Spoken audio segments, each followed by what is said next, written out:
Hozirgi videoda sizlar bilan shu internetda trendga chiqib ketgan moda bo'lgan воздушный archalarimizni chishirib ko'ramiz. Bu archamizning narxini videoni oxirida batafsil aytib o'taman. Eldan nishlatib buni chishirish mumkinligini, bezash mumkinligini o'zingiz ko'rib olasiz. Videoga like bosib, bizga obuna bo'lib qo'ysangiz, shunday qiziqarli videolarni ko'p ko'rib borasiz.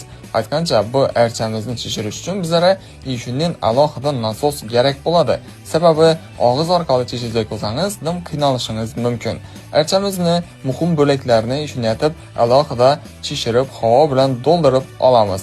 Keyin bo'lsa, eng pastki qismini ham chishirib, havo bilan to'ldiramiz va nihoyat archamiz yarim tayyor. Endilikda bu archamizni o'zini asosini shunaytib mahkamlab joylashtirib chiqsak, shuni o'zi yetarli bo'ladi.